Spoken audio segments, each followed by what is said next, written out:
Le problème, c'est qu'il y a certains électeurs qui, lorsqu'ils prennent le bulletin, ne savaient pas exactement qu'ils votent pour les communales ou d'abord pour les législatives d'abord. Donc, quand même, expliquer que ce bulletin que nous venons de vous remettre, c'est pour les communales.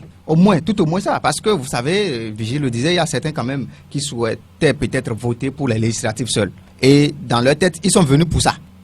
Vous voyez, donc quand on les remet le bulletin pour les communales, pour eux, bon, c'est les législatives, et ils vont voter. Même si c'est le nul, il faut aller l'exprimer. Il faut aller l'exprimer en mettant le cachet à voter là, sur tout le monde. Si tant est que vous ne voulez de personne sur cette liste-là, restez à la maison. C'est ça qui n'est pas bon. C'est criminel. Ça ne fait pas de celui qui fait ça un bon citoyen. Il faut aller l'exprimer. Parce que c'est un état d'âme qu'on exprime à travers le vote. Je ne suis pas d'accord avec ce que vous faites et donc j'annule mon bulletin pour vous montrer que oui, tout ce que vous avez aligné là, ce n'est pas de mon goût, je ne me retrouve pas encore dedans. Et beaucoup peuvent aller faire ça. On n'a pas mis une Sénat ad hoc, une Sénat permanente en place pour avoir ce cafouillage-là et doubler, n'est-ce pas, de ce défaut de taux de participation qu'on a déploré à chaque élection. On a pensé qu'au moins, ils vont prendre de la graine, ils vont se bonifier et au moins présenter un meilleur spectacle, mais chaque fois ça s'empire parce que ce qui s'est vu là, eh bien, c'est pire que ce qu'on avait déjà vu en 2023 et pourtant on croyait avoir déjà tout vu. Donc moi, je pense que, eh bien, Saka Lafia et son équipe doivent se remettre fondamentalement en cause. Bonjour amis internautes, merci de nous recevoir ce lundi. Les Béninois se sont rendus aux urnes le dimanche 11 janvier 2026 pour les élections législatives et communales. Ouverture de bureaux de vote, affluence, organisation matérielle, sécurité, mais aussi les premières impressions recueillies sur le terrain ou les impressions données par les personnalités politico-administratives.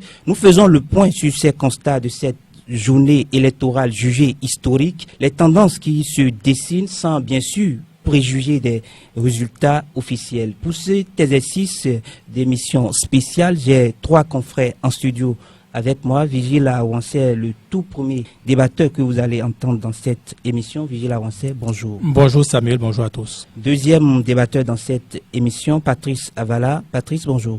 Bonjour Samuel, bonjour à tous les internautes. Troisième débatteur dans cette émission, Clévis Sotou. Clévis, bonjour. Bonjour à vous Samuel, bonjour à tous. Sans vous faire le procès, je vous laisse me rassurer que en tant qu'électeur, vous vous êtes rendu aux urnes hier, Vigile Awansé. Oui, je me suis rendu aux urnes, j'ai été dans mon bureau de vote, j'ai voté normalement entre 11h et midi. Clévis Sotou. Exactement, entre 11h et midi également, c'est tellement que nos destins se sont croisés à ce niveau-là. Oui. Patrice Avala. Oui, j'ai attendu un peu d'observer l'ambiance dans le pays. J'étais allé voter autour de 14h-15h. Vous craignez quoi? Non, rien. Voir quand même comment les Béninois sont sortis pour mieux apprécier ce matin, par exemple. Vigile Awansé, organisation du scrutin, on en parle avec vous. Vous avez quand même dit dans votre première prise de parole, vous êtes rendu aux urnes autour de 11 heures. Est-ce que c'est à ce moment-là que votre bureau de vote était ouvert? Non. Le bureau de vote était ouvert bien avant mon arrivée. Vous posez la question parce que malheureusement, ça n'a pas été le même constat dans tout le pays. Quand on prend rien qu'au niveau de Porto-Novo, de l'OMS, si vous voulez, il y a eu beaucoup de retard de part et d'autre. À Cotonou, où se trouve la Sénat, c'est la même chose. 4 heures de retard, 8 heures de retard, même par endroit, dit-on. Vous voyez, c'est un gros problème et on va y revenir certainement. Clévis Sotou, ouverture à l'heure ou non? Non, surtout que moi j'étais sur le terrain, j'ai couvert Porto-Novo, les communes de Porto-Novo, ça m'a dit sincèrement rien que de retard dans les bureaux de vote. Patrice Avala, vous étiez alerté, vous, que les bureaux ne seront pas vite ouverts, c'est pour ça que vous vous êtes resté. Du tout pas, je ne suis pas dans le secret, mais je sais quand même que pour des élections, il y a toujours des retards qui sont observés dans les postes de vote. Là où j'ai voté par exemple, il est inscrit au mur que le vote a démarré à 7h34 et donc la fin à 17h34, ce qui suppose qu'il y a eu 10 heures de vote, de journée électorale. Dans la plupart des postes de vote qui sont contenus dans ce centre de vote, je précise, c'est à l'arrondissement de Dierekbi, c'est à cette heure-là pratiquement que tous ont ouvert et donc on constate qu'il y a eu de retard, une trentaine de minutes de retard, mais c'est pas criard comme par ailleurs où on va jusqu'à des heures sur des heures de retard. Vigile Avancé, est-ce qu'on ne peut pas dédouaner la Sénat qui organise pour la toute première fois une élection, je vais dire combinée, 2 élections ensemble en une journée? Non. Cette Sénat, ce que vous ne dites pas, c'est qu'elle est là, elle est en place depuis 2021. Et quand on dit elle est en place, ceux qui sont en place depuis 2021, ce sont les premiers responsables, c'est les Saka Lafia et autres. Et donc, on a voulu, pour éviter justement ces problèmes-là, on a institué la Sénat, on en a fait une Sénat ad hoc avec un personnel rien que dédié à cette tâche d'organisation des élections. Et l'expertise est tellement affinée, nous dit-on, qu'elle est sollicitée, la Sénat et son expertise, pour d'autres institutions pour organiser des élections. Par exemple, l'élection au niveau des professionnels des médias pour aller à la RAC, c'est la Sénat qui a sollicité, c'est elle qui organise cela. À la CCIB, me semble-t-il, c'est la même chose, etc., etc. Donc, on ne peut pas, après avoir cumulé toutes ces expertises-là, après avoir cumulé autant d'années, bien beaucoup plus pour les travailleurs, les professionnels de la maison. Figurez-vous que c'était déjà au temps du Tiando que la Sénat était professionnelle, était déjà ad hoc. Donc, on ne peut pas, n'est-ce pas, tolérer, on ne peut pas accepter ce retard, ce cafouillage qu'il a eu hier là, et qui plus est, avec à la tête de la Sénat un certain Saka Lafia, qui a été, n'est-ce pas, opposant dans ce pays, beaucoup l'ont oublié, opposant à Mathieu Kérékou, très critique, démocrate devant l'Éternel, n'est-ce pas, qui a été ministre de l'Intérieur avec un semblant de rigueur qu'il a affiché, avec, n'est-ce pas, quelques dérapages verbaux par endroit, lui qui avait dit, n'est-ce pas, qu'il allait causer de fractures multiples à des Béninois. On ne va plus revenir sur ces éléments-là. Mais quand on a, disons, toutes ces étoiles-là alignées pour soi, on ne peut pas organiser ce qu'on a vu hier. C'est déplorable. C'est une honte pour le pays. Le chef d'orchestre, non? Et c'est parce qu'il est le chef d'orchestre que c'est lui qui doit en répondre en premier. Trévis Soto, Vigile parlait de quoi? La disponibilité du matériel électoral. Est-ce que, selon vous, c'était flop autour de cette organisation? Oui, on peut le dire. On peut le dire en se basant sur des observations faites, parce que nous ne sommes pas allés à la Sénat où nous avons eu peut-être la chance d'avoir les explications d'un cadre de la Sénat. Mais figurez-vous que même dans la ville de Porto Novo, jusqu'à 8h45, 8h35, 3h45, il y a quand même des agents électoraux qui étaient encore à l'arrondissement pour chercher le matériel. Donc c'est pour vous dire que effectivement il y a eu de quoi qu'à ce niveau. L'autre problème aussi, c'est que les bureaux qui ont connu de retard, donc les bureaux ou les postes de vote qui ont connu de retard dans certains centres de vote, ce n'est pas que le matériel n'existait pas, le matériel était incomplet. Et ça, soit on va vous parler de l'absence de l'encre indélébile qu'on n'a pas reçue, ou soit même les bulletins de vote. Et vous allez voir donc les présidents de postes de vote qui étaient obligés de prendre leur moto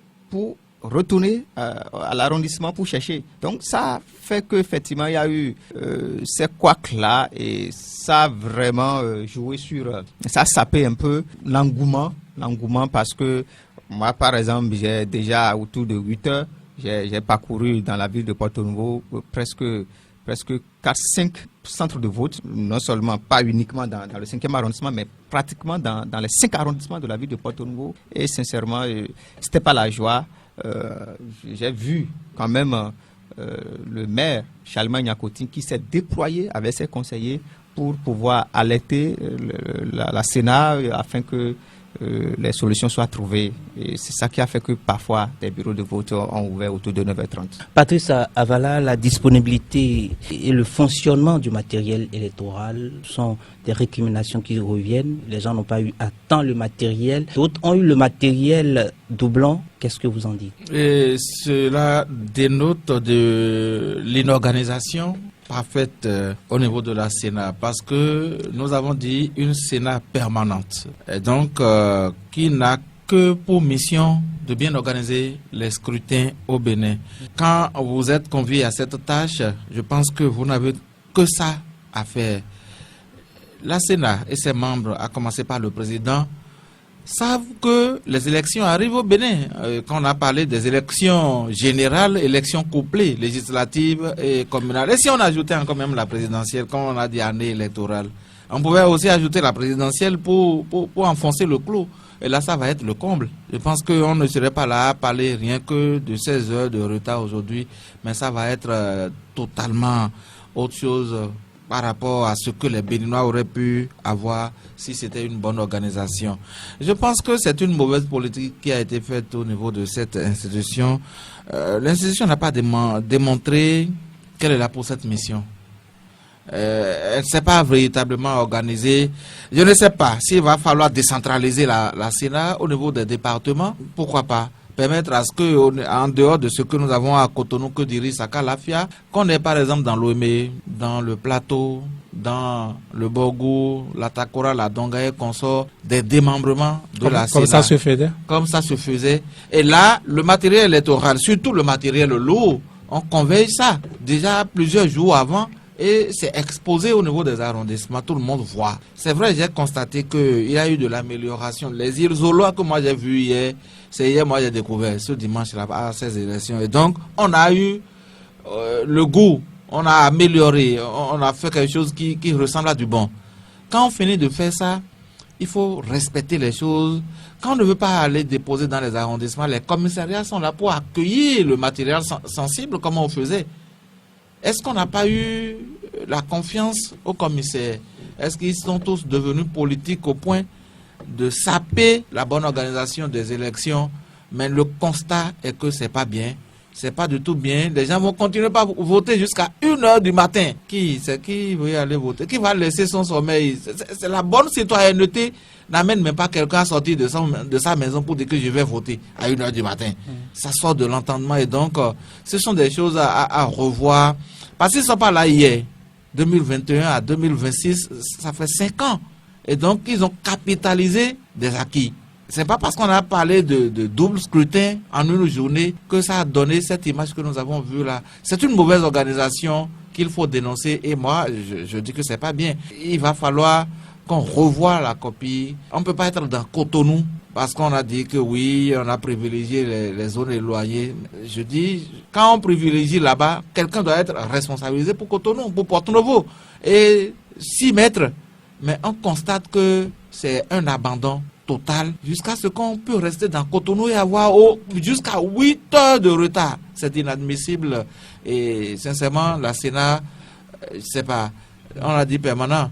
Qu'est-ce qui va être pour la présidentielle en avril prochain? Attendons de voir. Attendons de voir, Vigile Avancé. Est-ce que vous avez observé des urnes transparentes, bien scellées et propres à voir, comme Patrice le disait? Oui, je n'ai pas eu de problème avec les urnes. C'est transparent comme sur plusieurs élections déjà au Bénin. C'est adopté donc cette technique-là pour le vote. Moi, je trouve qu'il faut saluer ça tout au moins. Je dis que ce n'est pas nouveau. Ça ne date même pas de cette Sénat-là. Je ne sais pas depuis quand vous votez. Mais oui, les isoloirs noirs avec avec Marc Sénat. Cela dénote d'une certaine préparation, au moins sur ce champ-là. Et c'est à saluer, n'est-ce pas? Pourvu que le matériel, parce que ça également, c'est ça soit entretenu et gardé, bien gardé. On en a pour 7 ans, nous dit-on. Donc, après la présidentielle prochaine, le scrutin présidentiel d'avril prochain, eh bien, que ces matériels-là soient parqués et bien gardés, sûr que le corps électoral va augmenter. Donc, forcément, il faut augmenter ce matériel-là, mais il faut déjà bien gérer l'existant et non passer ça à des pays pour ne pas faire amener. Bon. Eh bien, il n'y a aucune excuse, comme disait Patrice tantôt, il n'y a aucune excuse à ce cafouillage qu'on a observé hier. Il n'y a aucune excuse quand on dit qu'on a privilégié, mais ça ne veut rien dire. Privilégié, non, ils ont déplacé le problème. Alors que vous êtes là pour résoudre un problème, vous le déplacez et vous voulez des lauriers. Quelle intelligence signifie déplacer un problème comme ça? Le pire, c'est que c'est à votre nez que le cafouillage s'est passé. Donc et à Porto-Novo. Absolument. Donc, c'est l'illustration de ce que, eh bien, vous ne vous êtes pas préparé l'illustration d'une incapacité grave, handicapante. Et ça, c'est pas du tout à l'honneur de cette Sénat, c'est pas du tout à l'honneur des acteurs de la Sénat, avec en sa tête Saka Lafia. Encore une fois, je suis désolé, mais c'est lui avant d'être les autres. Mais vous n'avez pas parlé des agents électoraux, ils étaient quand même plus côtoyés, non? Par endroit, bon, dans son ensemble, puisque moi j'ai été quand même dans certains centres de vote où, à un moment donné, il y a quand même certains agents électoraux qui ont failli un peu à leur mission, vu que, vous voyez, on a oublié cet aspect au Bénin, le fait que la population soit quand même en alphabète, bon, majoritairement, mais remet des bulletins, par exemple. On n'explique pas que voilà, ça c'est pour communal, ça c'est pour les législatives. Donc, à un moment donné, ça a joué quand même sur je dirais, je sais pas s'il faut dire le choix, quand même, ça n'a pas facilité le vote pour certains qui n'ont pas compris, certains qui n'ont pas mis pied à l'école. Et j'ai entendu quand même une dame qui s'est plainte après avoir voté, où elle a dit, ben écoutez, on m'a remis le bulletin, mais sans vous mentir, je ne savais pas si c'est pour les communales. Je suis allé seulement, je ne sais pas si c'est nul, j'ai fait, ou si j'ai véritablement voté pour le parti pour lequel je voulais voter. Donc, à la fin, qu'elle a compris véritablement que ça c'était pour les communales et ça c'était pour les législatives. Donc, là, à ce niveau aussi, je crois, je ne sais pas si au cours de leur formation, on ne les a pas suffisamment informés sur ça. L'autre chose aussi, c'est que quand moi je vais dans la commune de Semekpodi, par exemple, ou au CG Direcbé, il y a quand même certains qui, à un moment donné, au niveau du dépouillement, pensaient que voilà, le dépouillement devait se faire à huis clos et non devant le public. Mais nous, on a dû quand même apporter notre expertise pour dire, mais écoutez, ça ne se fait pas. Ça ne se fait pas. Et heureusement qu'ils ont compris et finalement, le dépouillement a été fait donc en public. Et ça a quand même permis à ce que la population soit là et soit vraiment informée que rien ne s'était passé en cachette. Donc, de manière globale sur la qualité donc du matériel et la formation donnée donc aux agents électoraux, on peut dire oui, il y a un peu de satisfaction là, mais ce retard là, surtout que c'est au niveau des grandes villes comme Cotonou et Porto-Nouveau, ça pose problème. Certains peuvent croire que voilà, c'est fait à destin pour pouvoir quand même saper le bon processus ou quand même mettre en cause le choix de certains électeurs. Donc ça pose problème. L'autre chose aussi, c'est que moi j'ai vu, lorsqu'il y a eu de retard, il y a certains électeurs qui ne sont plus revenus parce que ils se sont dit, mais écoutez, je ne peux pas revenir 2-3 fois alors que je viens de Vodoundé, je suis fatigué. Non, je ne suis pas d'accord. Pourquoi? Donc, et ils se sont quand même confiés à moi, par exemple, qui dit, mais pourquoi organise-t-on des élections, surtout que c'est des élections couplées? Et c'est la première fois dans l'histoire électorale du Bénin, au lendemain des Vodoundé. Alors qu'il y a certains, par exemple, des électeurs qui sont peut-être encore sur les lieux de Vodoundé à Ouida, qui doivent revenir dans leur localité pour voter. Est-ce que cela ne pourrait pas vraiment jouer sur le taux de participation? On reviendra sur le taux de participation.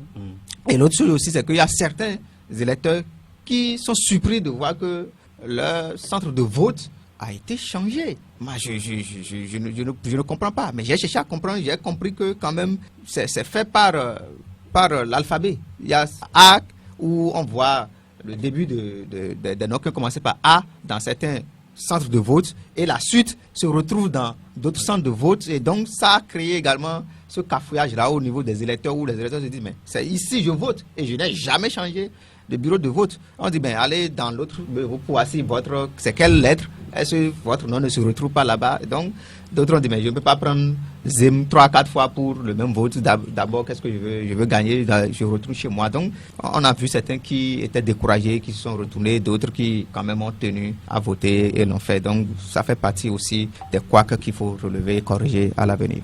Patrice Avala, vous avez observé les agents électoraux. Est-ce qu'ils étaient à la hauteur de la tâche à confier?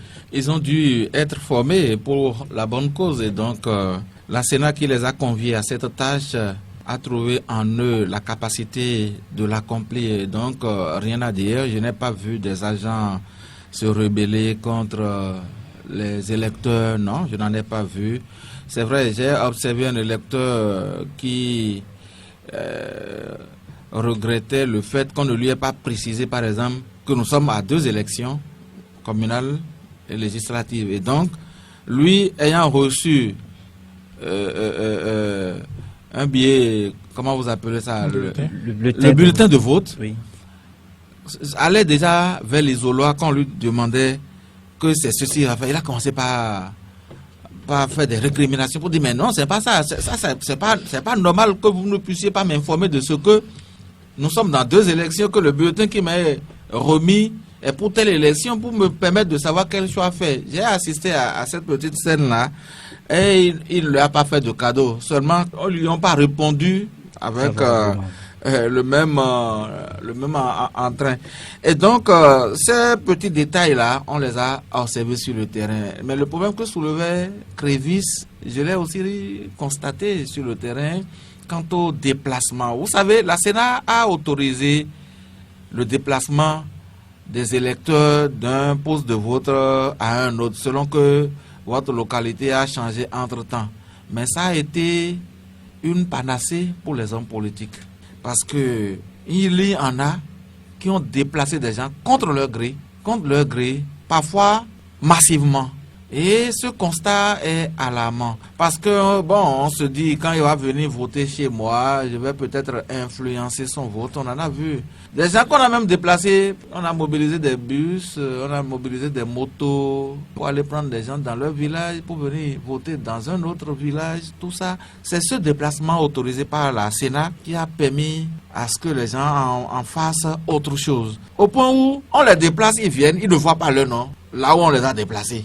Qu'est-ce qu'il faut faire? Est-ce que ceux-là, de retour chez eux, sont allés voter? Vous avez constaté l'ambiance qui a régné ce dimanche où c'était pratiquement la sécheresse au niveau des postes de vote, où on peut avoir 500 inscrits, où ce n'est qu'une poignée d'électeurs qui viennent, une centaine de personnes, à la limite, si c'est trop, c'est 200, 250, mais jamais la moitié même, par endroit, qui viennent voter. Je pense que c'est peut-être le résultat d'un désintérêt des électeurs béninois de la chose électorale, parce qu'on se dit, bon, qu'on aille voter ou pas, ils connaissent déjà leurs résultats et donc autant leur permettre de faire ce qu'ils veulent faire là que de perdre encore le temps. Ce n'est pas bon, parce que lorsque vous n'allez pas exprimer votre vote, vous ne pouvez pas après récriminer ceux qui ont été présentés comme élus à l'issue de ce vote-là. Même si c'est le nul, il faut aller l'exprimer. Il faut aller l'exprimer en mettant le cachet à voter là, sur tout le monde. Si tant est que vous ne voulez de personne sur cette liste-là, restez à la maison. C'est ça qui n'est pas bon. C'est criminel. Ça ne fait pas de celui qui fait ça un bon citoyen. Il faut aller l'exprimer. Parce que c'est un état d'âme qu'on exprime à travers le vote. Je ne suis pas d'accord avec ce que vous faites et donc j'annule mon bulletin pour vous montrer que oui, tout ce que vous avez aligné là, ce n'est pas de mon goût, je ne me retrouve pas encore dedans. Et beaucoup peuvent aller faire ça. On peut même avoir un fort taux pour ça que d'avoir les pourcentages les mieux alignés pour les formations en liste. Parce que quand vous vous abstenez d'aller voter, vous donnez la chance à ceux qui vont voter pour leur formation politique d'avoir le déçu et de dire que bon, on a eu peut-être 40% de participation, mais dans les 40%, c'est telle personne qui a 98%. Et par conséquent, ce sont eux c'est l'abstention qui est élue. Voilà. Vous voyez que là, vous donnez la chance à celui qui ne devait pas être élu d'aller vous représenter. Et donc finalement, on dira non, il n'est pas mon représentant, il n'est pas si. Il est votre représentant du moment puisque vous lui avez donné la chance par votre abstention. Et donc ça a manqué à beaucoup de Béninois, mais c'est le résultat de tout ce que nous observons. Oui, on va explorer les causes de ce niveau de participation des électeurs. Patrice Savala qui nous conduit dans le taux de participation vigile avancé. On a observé quand même l'affluence le matin et dans l'après-midi. Oui, plus ou moins, mais ce n'est jamais l'affluence telle que on la connaissait. Et ça, encore une fois, je m'en vais à la Sénat pour déplorer encore, pour souligner, n'est-ce pas, cette décadence-là. Depuis des années, on l'a déploré et cela ne manque pas. Partout au monde, le premier chiffre que vous avez, c'est le taux de participation. Vous en avez même le matin, vous en avez à la mi-journée et vous en avez le soir à la fin du scrutin. Quand on sait à quelle heure c'est un bureau de vote. Si, c'est tard. Je viens de vous dire qu'on en a le matin, on en a à la mi-journée, on en a le soir. Pour une Sénat qui nous donne rendez-vous dans 48 heures, 24 heures, 48 heures pour nous donner des résultats, ça ne rassure pas. Les 12 et 13. Les 12 et 13. Donc, vous voyez, si ça, les choses se passent comme ça, ils sont pris au dépourvu. Et ça, également, on n'a pas mis la Sénat, une Sénat ad hoc, une Sénat permanente en place pour avoir ce cafouillage-là et doubler, n'est-ce pas, de ce défaut de taux de participation qu'on a déploré à chaque élection. On a pensé qu'au moins, ils vont prendre de la graine, ils vont se bonifier et au moins présenter un meilleur spectacle. Mais chaque fois, ça s'empire parce que ce qui s'est vu là, eh bien, c'est pire que ce qu'on avait déjà vu en 2023 et pourtant, on croyait avoir déjà tout vu. Donc, moi, je pense que, eh bien, Saka Lafia et son équipe doivent se remettre fondamentalement en cause par rapport, n'est-ce pas, à l'incapacité de nous donner un taux de participation. Vous allez nous donner ça à la fin, mais à quoi ça sert? Le taux de participation, c'est pas quand vous donnez le résultat que vous le donnez. C'est le premier chiffre qu'on a partout pour des gens qui se veulent professionnels des élections. Bon, donc, sans ce chiffre, n'est-ce pas, officiel, on ne peut pas encore se prononcer, on ne peut pas voir par rapport à ce que nous avons vu sur le terrain. Et les spectacles ne sont pas les mêmes selon les régions, selon les bureaux de vote. Oui, mais dans votre bureau de vote, avez-vous constaté la fin? À l'heure où moi je votais, il n'y avait pas plus de 5 sur la page, du moins où moi j'ai voté. Voyez-vous, donc, ce qui dénote de ce que, à l'heure là, en tout cas, 11h midi, les gens n'étaient pas encore sortis. Est-ce qu'ils sont sortis massivement le soir? Je n'en sais rien, mais j'ai eu quand même les chiffres. J'ai demandé à ce qu'on m'envoie les chiffres. Et comme on vous dit, c'est l'abstention. Enfin, l'abstention, quand je dis l'abstention, ceux qui ne sont pas venus, eh bien, c'est eux qui sont plus nombreux, évidemment, comme dans la plupart des bureaux de vote. Maintenant, par rapport à l'organisation, il y a quelque chose qui a été fait quand on écoute la logique de Patrice Avala. Disons que ce n'est pas à déplorer parce que on peut vouloir voter pour les législatives et ne pas vouloir voter pour les communales, par exemple. Mais vous n'avez pas le choix. Tel que ça s'est passé hier, on vous impose pratiquement de voter pour les deux, n'est-ce pas? Quitte à vous, si vous voulez désapprouver un scrutin, d'aller, comme disait Patrice, voter bulletin nul en mettant par exemple le cachet sur tous les logos. Mais le dispositif ne vous permettait pas de dire non, je vote pour les communales. C'est ce que je vous dis. Quand vous venez, on vous remet d'abord un premier bulletin. Je crois, pour ma part, pour le bureau de vote. C'était le communal d'abord. Les communales d'abord, ouais. Comme si on vous impose. Et on commence par les communales, parce qu'on sait que c'est les élections à problème, n'est-ce pas? On commence par les communales, vous n'avez pas le choix, donc votez là d'abord et après. Vous votez maintenant pour les législatives. Je ne sais pas si c'est très démocratique, cette manière de procéder, parce que tout le monde n'a pas compris non plus que pour exprimer sa désapprobation, par exemple pour les communales, pour la manière dont ça s'est organisé, l'exclusion qui a été constatée, n'est-ce pas? On peut voter bulletin nul. Tout le monde ne savait pas. C'est pas comment il faut exprimer le bulletin nul dans ce cas. Puisqu'on nous l'a donné, de force on a dit de voter, mais des gens ont été obligés sur place de choisir quand même des logos, ce qui n'est pas très démocratique, ce qui n'est pas, disons, très libre de mon point de vue, n'est-ce pas? Le problème, c'est qu'il y a certains électeurs qui, lorsqu'ils prennent le bulletin, ne savaient pas exactement qu'ils votent pour les communales ou d'abord pour les législatives d'abord. Donc, quand même, expliquer que ce bulletin que nous venons de vous remettre, c'est pour les communales. Tout au moins ça. Parce que vous savez, Vigile le disait, il y a certains quand même qui souhaitaient peut-être voter pour les législatives seules. Et dans leur tête, ils sont venus pour ça. Vous voyez, donc quand on les remet le bulletin pour les communales, pour eux, bon, c'est les législatives, et ils vont voter. Vous voyez? Et donc, peut-être s'ils retrouvent leur logo sur le bulletin là, bon, c'est tant mieux. Bon, tant mieux. Mais voilà. Donc, et on a remarqué aussi, que lorsque vous parlez de l'affluence, par exemple, Samuel, moi, je sais pas, l'affluence sur le plan national, je crois que, effectivement, Vigile l'a dit, on ne peut pas avoir cette Sénat là et ne pas avoir jusqu'à l'heure si le taux de participation. C'est pas possible. En quoi cette Sénat-là est alors professionnelle, et permanente et utile?